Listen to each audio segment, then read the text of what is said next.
Bonjour et bienvenue à cette formation sur l'enseignement de la programmation à l'école primaire.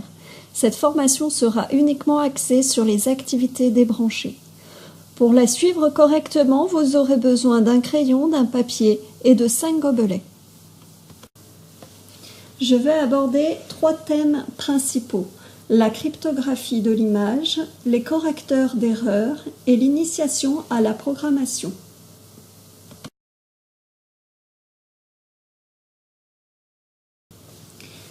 Pourquoi avoir fait le choix des activités débranchées?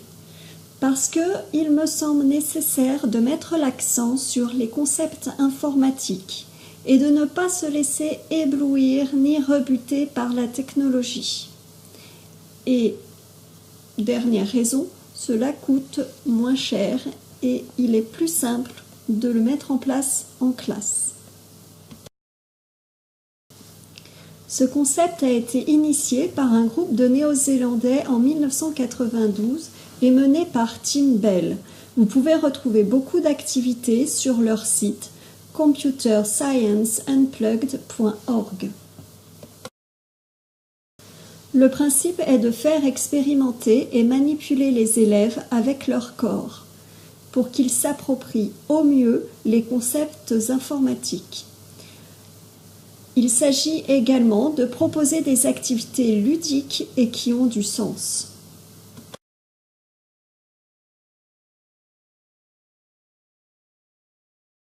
Cette partie a pour objectif de comprendre comment font les ordinateurs pour stocker des images, par exemple quand vous envoyez une photo par mail.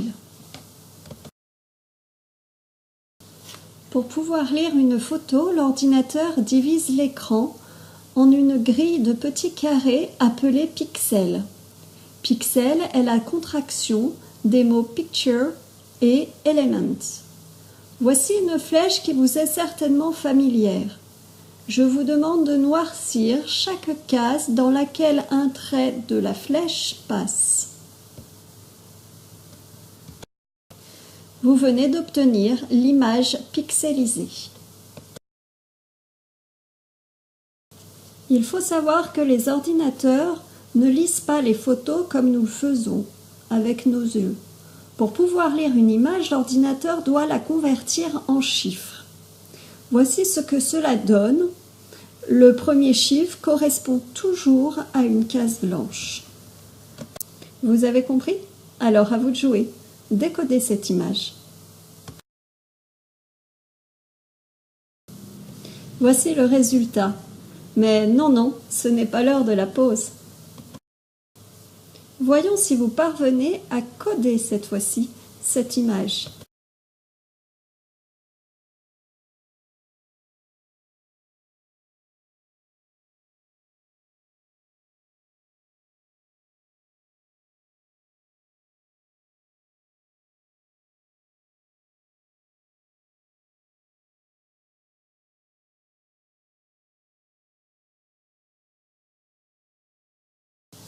En travaillant les correcteurs d'erreurs, on comprend mieux comment font les ordinateurs pour corriger les erreurs lorsque les images sont modifiées accidentellement.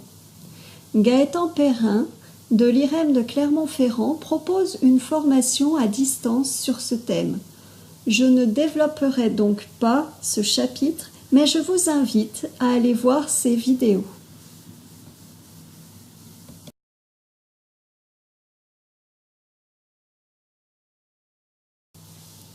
L'activité que je vais vous présenter est une adaptation d'un travail didactique américain nommé My Robotic Friend.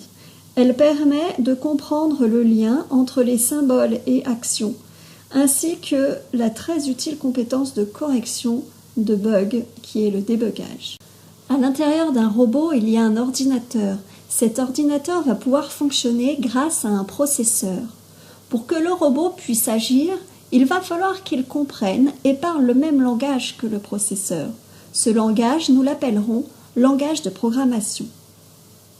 Si vous voulez avoir un parallèle avec l'univers de l'enseignement du français, par exemple, on pourrait dire que le langage de programmation serait la langue, le français, que le code serait le texte support et que l'algorithme serait la structure du texte, ses idées.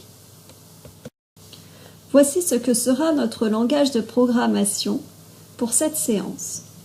À partir de ce langage, écrivez l'algorithme pour obtenir la pyramide à partir de notre tas de gobelets. Voici ce que cela peut donner. Il convient d'écrire en programmation une ligne par séquence d'instructions, c'est-à-dire une ligne par gobelet.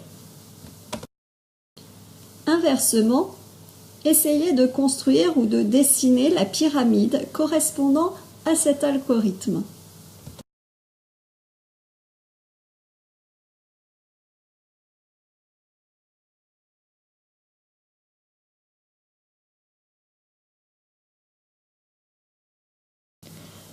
Nous allons maintenant nous intéresser à un problème assez fréquent en informatique. Il s'agit du bug. Essayez de construire la pyramide correspondant à cet algorithme.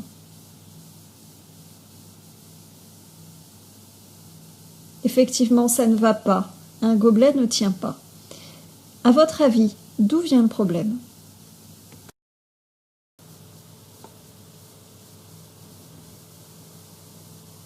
Pour la corriger, il faut simplement rajouter une flèche, avance d'un pas. Ici, nous allons essayer d'améliorer un programme, un algorithme. Écrivez l'algorithme correspondant à cette gigantesque pyramide.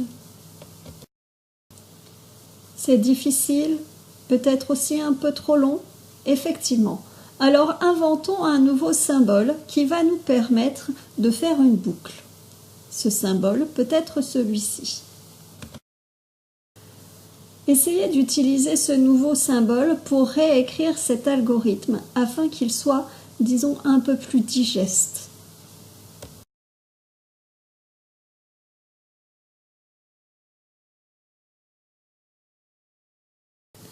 Pour aller plus loin, on peut aussi proposer de faire un tri de gobelets. Essayez d'écrire l'algorithme correspondant à cette image. Pour ce faire, vous devez intégrer des conditions. Par exemple, si le gobelet est argenté, alors faire ceci. Sinon, faire cela.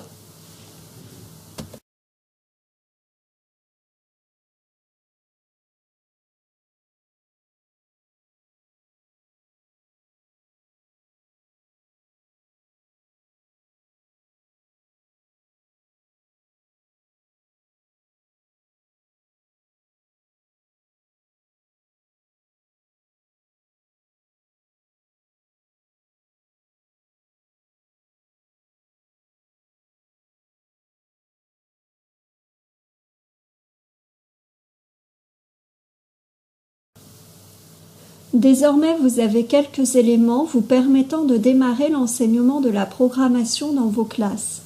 Ces activités débranchées ne sont qu'un préambule à la programmation.